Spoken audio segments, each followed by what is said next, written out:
कवठे महांकाळ येथे जिल्हा सत्र वरिष्ठ दिवाणी न्यायालयासाठीच्या हालचाली गतिमान। कवठे महांकाळ येथे जिल्हा व अतिरिक्त सत्र न्यायालय आणि दिवाणी न्यायालय वरिष्ठ स्तर यांचे कामकाज सुरू व्हावे या विषयाच्या अनुषंगाने सोमवार दिनांक 24 नोव्हेंबर रोजी सांगली जिल्ह्याचे प्रमुख जिल्हा सत्र न्यायाधीश श्री NK ब्रह्मे यांनी कवठे महांकाळ वकील संघटनेला भेट दिली। यावेळी त्यांनी न्यायालयाच्या इमारतीची तसेच न्यायालय परिसरातील मोकळ्या जागेची पाहणी केली। मंजूर न्यायालयाचे कामकाज तालुक्याच्या ठिकाणी त्वरित सुरू व्हावे या उद्देशाने पर्यायी व्यवस्था म्हणून शहरातील तहसील कार्यालयाजवळ असलेल्या जुन्या न्यायालयाच्या इमारतीची पाहणी करून त्या इमारतीमध्ये सुधारणा करून कामकाज चालू करता येईल का याची देखील पाहणी यावेळी प्रमुख जिल्हा सत्र न्यायाधीश श्री NK ब्रह्मे यांनी केली।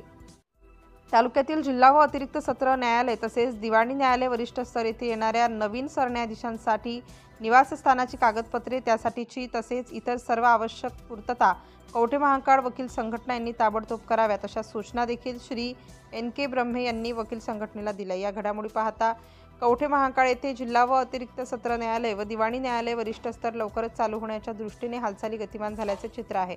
कवठे महांकाळ येथे जिल्हा सत्र व वरिष्ठ दिवाणी न्यायालय कार्यान्वित झाल्यानंतर कवठे महांकाळ तालुक्यातील पक्षकारांना लवकर न्याय मिळणे शक्य होणार आहे। जिल्हा न्यायालयीन कामकाजासाठी सांगलीला जाणे येणे करण्याची गरज उरणार नसून त्यामुळे वेळेचा आणि पैशांचा होणारा अपव्यय सुद्धा थांबणार आहे।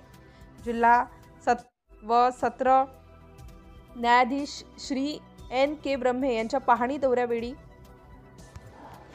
जिल्हा व सत्र न्यायाधीश श्री NK ब्रह्मे यांच्या पाहणी दौऱ्यावेळी तालुका न्यायालयाचे दोन्ही न्यायाधीश तसेच वकील संघटनेतील सर्व सदस्य उपस्थित होते।